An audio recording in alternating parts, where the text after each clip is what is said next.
Tout a commencé par ce collier que m'apporte un matin le facteur.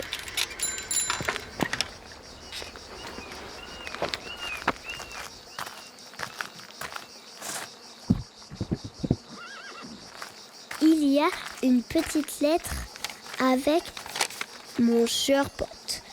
Je te donne mes patins à roulettes, c'est grâce à eux que j'ai rencontré ta grand-mère. Signé grand-père.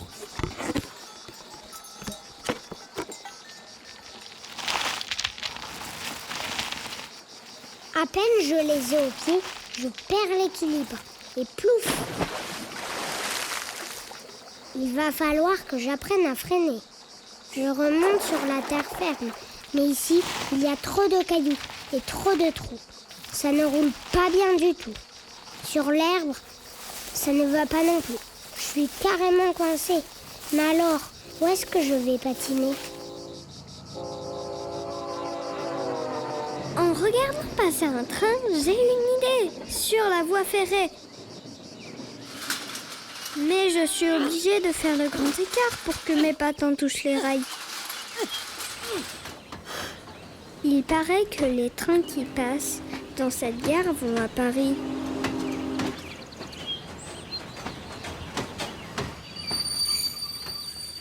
Le train à destination de Paris va partir. Prenez garde à la fermeture des portes.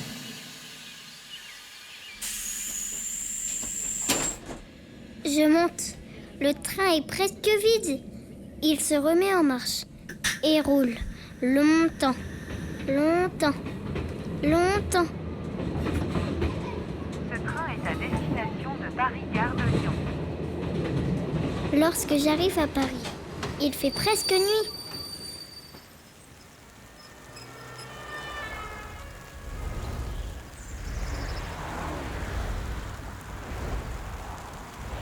Comme le sol est lisse par ici. Qu'est-ce que ça roule bien. Tiens, encore une belle piste. Enfin, je peux patiner. Je vais tellement vite que j'ai l'impression de glisser. Je parcours la ville par toutes sortes de passages, étroits ou larges. J'arrive à faire des figures de plus en plus difficiles.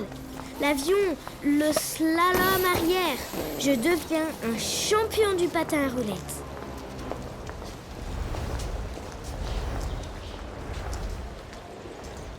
Sur une jolie place, je me repose sur un banc. Mais soudain, j'entends le son d'une flûte. D'où vient cette musique ? Sur la fontaine, quelqu'un avec une casquette joue de la flûte.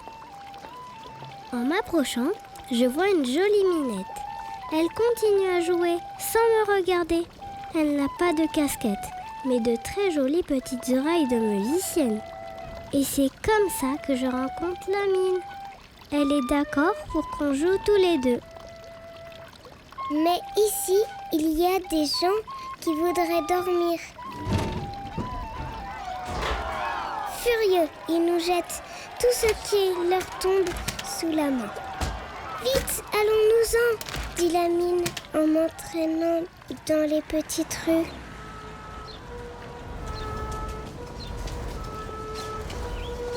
Paris se réveille.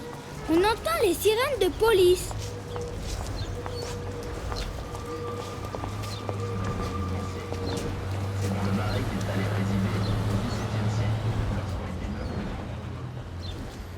Par un grand virage en descente, on disparaît dans un parking.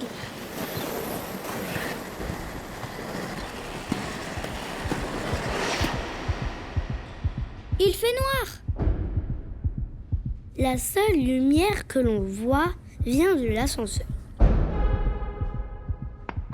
On fait comme tout le monde pour ne pas se faire remarquer.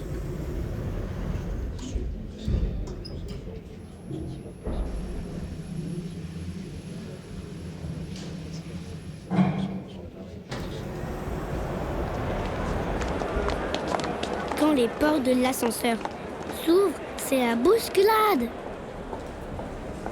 La foule nous sépare. Je crie la mine, la mine. Elle me répond, Pat, je suis là. J'entends sa voix, mais je ne la vois plus.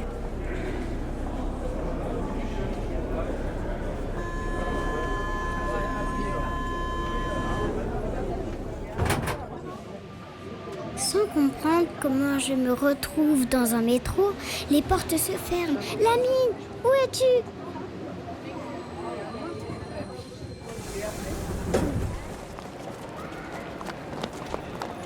Puis la foule m'entraîne sur les escalators. Je reconnais la gare où je suis arrivée. Les gens courent pour attraper le train et me bousculent.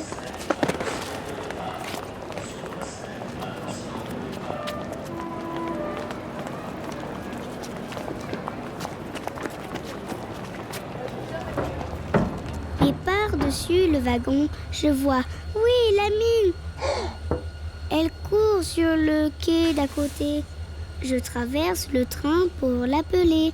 Mais le quai est vide. Où est-elle passée? Peut-être qu'elle m'a vue et qu'elle est montée dans le train, elle aussi. Je regarde dans tous les wagons. Pas de mine. Attention sur voie C. Le TGV. Un haut-parleur annonce le départ du train. Mais un gros bonhomme m'empêche de sortir. Attention, TGV.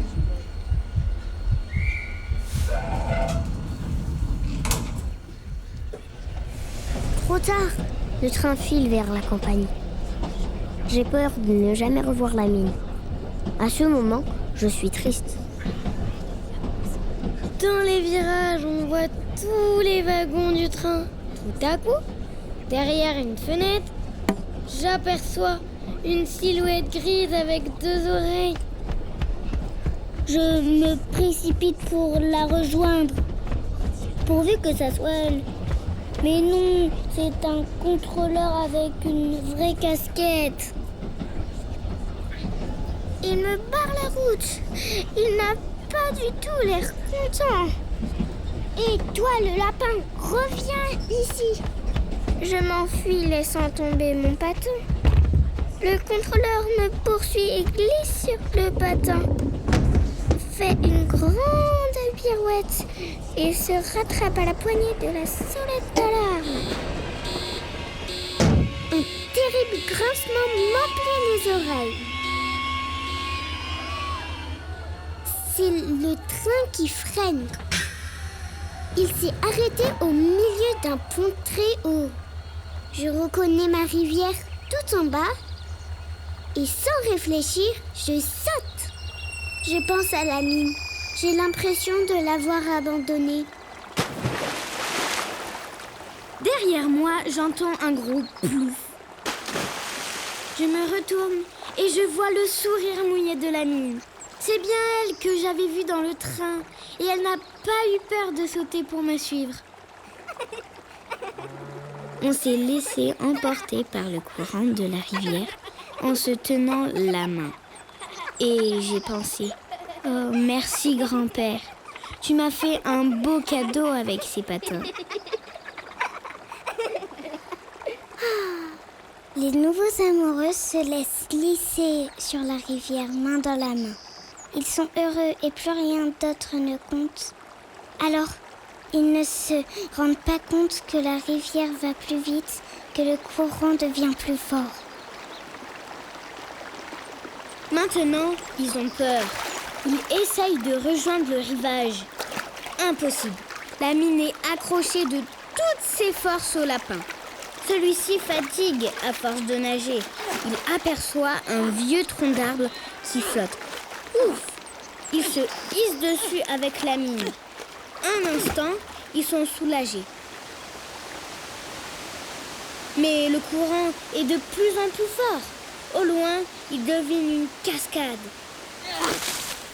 Le lapin parvient à attraper une branche qui passe par-dessus la rivière. Il la tient fort avec sa patte et de l'autre il maintient la mine.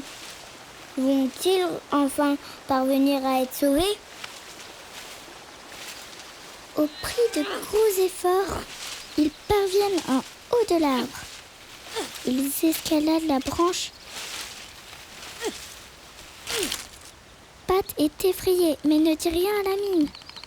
Mais celle-ci a deviné que Pat a le vertige. Le pauvre. Alors, elle le rend à son tour sur son dos. Maintenant, c'est Pat qui est accroché sur la mine. Ils redescendent de l'arbre, enfin sur le rivage. Sauvés! Quelle aventure! Ils ferment les yeux, écoutent les oiseaux, la rivière, tout est beau. Maintenant qu'ils ne sont plus en danger, la mine tourne la tête vers Pat. Elle remarque une larme qui coule le long de sa joue. Tu as eu peur, c'est pour ça. Non, en fait, j'ai laissé le patin de mon grand-père dans l'arbre. Oh, c'est important ce souvenir. Je vais aller te le chercher pour toi. Non, c'est trop dangereux. La mine éclate de rire. Mais non, ce n'est pas dangereux. Je sais grimper aux arbres, moi. Pat est un peu vexée, mais ne fait rien remarquer à la mine. Elle s'enfuit en riant et grimpe sur l'arbre. En quelques secondes, elle trouve le patin. En bas, Pat regarde ce qu'il pourrait bien trouver à son tour pour faire plaisir à la mine. Et puis, au ras du sol, un peu plus loin, il remarque une belle carotte. C'est que la mine doit avoir faim, dit-il. Il se dirige vers la carotte. Quand du haut de l'arbre, la mine voit qu'autour de la carotte, il y a un piège. Elle crie de toutes ses forces. Mais Pat ne l'entend pas. Elle jette le patin pour prévenir son amoureux qu'il y a un piège, des braconniers. Mais Pat ne le voit pas. Alors, elle redescend à toute vitesse, manquant de se briser les os. Trop tard. Le lapin est invisible, sans doute pris au piège. La mine arrive pour le sauver. Mais encore trop tard.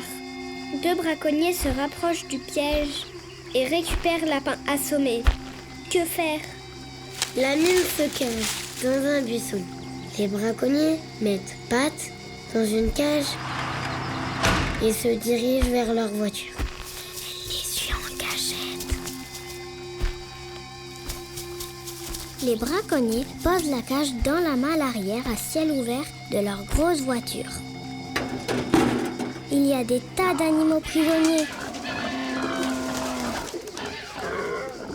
Tandis que les hommes rejoignent l'avant de la voiture et se mettent au volant. La mine saute dans la malle. Avec sa patte, à travers les barreaux, elle parvient à réveiller le lapin. Heureusement, sa cage n'est pas fermée à clé. Elle lui ouvre et le lapin saute. Puis tous les deux, tandis que la voiture roule, ouvre et cache tous les animaux.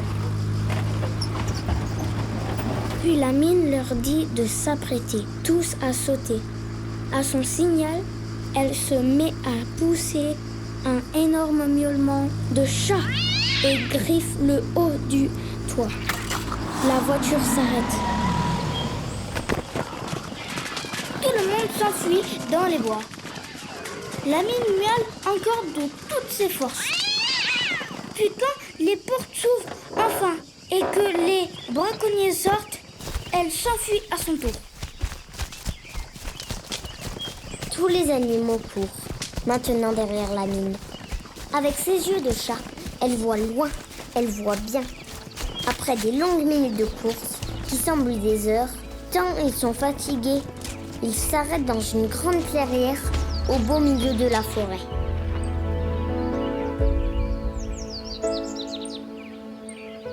Pat, très ému, se met à genoux devant la mine et la demande en mariage. Tous leurs nouveaux amis applaudissent. Lapin a perdu son patin, mais le souvenir de son grand-père demeurera pour toujours dans son cœur. Non seulement il a rencontré sa femme, mais une femme généreuse et courageuse. Ils se sont mutuellement sauvés la vie et désormais ils vont s'aimer pour la vie entière.